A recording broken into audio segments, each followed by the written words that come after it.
জয় গুরু। পরম প্রেমময় শ্রী শ্রী ঠাকুরের শ্রীচরণে আমার শতকোটি কোটি প্রণাম। ঠাকুর পরিবারের শ্রীচরণে আমার শতকোটি কোটি প্রণাম। সকল ইষ্টপ্রাণ দাদা ও ভক্তিমতী মায়েদের আমার আনন্দিত জয় গুরু। আজ এই পবিত্র ভাদ্র মাসে মাতৃ সম্মেলন নিয়ে আচার্যদেবের অমৃত কথা জনাবিদেশ মা দাদা ও মা এসেছেন। মায়েরা মাতৃ সম্মেলন করছেন। তার ছবির অ্যালবাম ও ঠাকুর ভোগের জন্য একটি প্লাস্টিকের ঝুড়িতে ফল এনেছেন। তারা আবেগে আপ্লুত হয়ে প্রণাম করতে গিয়ে ভোগের ঝুড়ি ও অ্যালবাম মাটিতে রেখে দিয়েছেন। তা দেখে আচার্যদেব বলছেন, এখানে কত লোকের পায়ের ধুলো পড়ছে, ঠাকুর ভোগের জিনিস ওখানে নামালেন কেন? এত কিছু করেন আর এই বোধটুকু যদি না গজায়? তিনি নির্দেশ দিলেন, ওই ফলের ঝুড়ি হাসপাতালে নিয়ে গিয়ে রুগীদের মধ্যে বিতরণ করা হোক। তারপর অ্যালবামটার বিষয়ে বলছেন, ওতে ঠাকুরের ফটো আছে না? মাটিতে নামালেন যে? আমি কে? আমার সাথে কথা বলে মানুষ যদি ঠাকুরের বিষয়ে কোনো প্রেরণায় অভিষিক্ত হতে পারে, আমি তো প্রেরণার সেই একটা কাঠি মাত্র।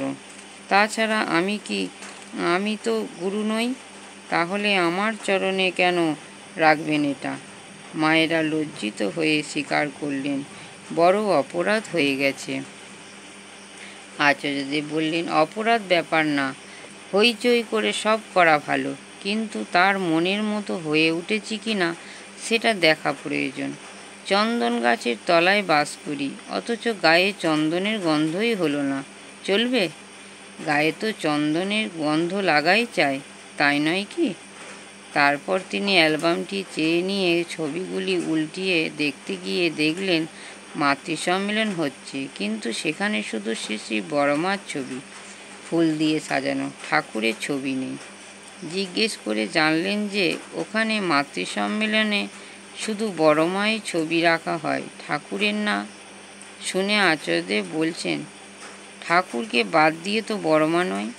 ঠাকুরকে ভালোবেসে তার যা কিছু নীতিবিধি ঠিকঠাক পালন করে একজন যেরকম হয়ে উঠতে পারেন, তারই উপমা বড়মা। বড়মা হচ্ছেন উপমা, আর ঠাকুর স্বয়ং বিধাতা। আর আপনাদের এখানে তো দেখছি ঠাকুরই নাই। এটা তো আদর্শের বিচ্যুতি। এখানে ঠাকুর বাড়িতে উপাসনা গৃহে তো ঠাকুরের ছবি আছে। নারীর নীতিতে মায়েদের জন্য যে ওই সমস্ত বলা, সেসব কি বড়মা বলেছেন? নারীর নীতি পালন করলে কি হয় সেটা বড়মা করে দেখিয়েছেন। ঠাকুরের বাণীগুলি বলা আছে, আর সেগুলি জীবনে মূর্ত করেছেন যিনি, তাকে আমরা কেন্দ্র করে চলি। বরদাকে সেজন্য আমরা উপাসনা করি। ঠাকুর না থাকলে কিন্তু এসব কিছুই নাই। বোঝা গেছে? এইসব উৎসব নাই, আনন্দ নাই, উৎসাহ নাই, উদ্দীপনা নাই, মাতৃ সম্মেলন নাই, সৎসঙ্গ নাই, কিছুই নাই। ঠাকুর আছেন তো সব আছে। আর আপনাদের এখানে তো ঠাকুরই বাদ চলে গেছেন। এই কাণ্ডগুলো আমার পছন্দ হলো না, আমার ভাবনার সাথে এটা মিলল না। এই ছিল আচার্যদেবের কিছু অমৃত কথা। ভিডিওটি ভালো লাগলে একটি সাবস্ক্রাইব করে, লাইক, কমেন্ট ও শেয়ার করে আমাকে পরের ভিডিওটি করতে উৎসাহিত করবেন। পরম পিতার আতুল চরণে আমার প্রার্থনা, সবাই ভালো থাকবেন, সুস্থ থাকবেন ও আনন্দে থাকবেন। জয় গুরু। বন্দে পুরুষোত্তমম।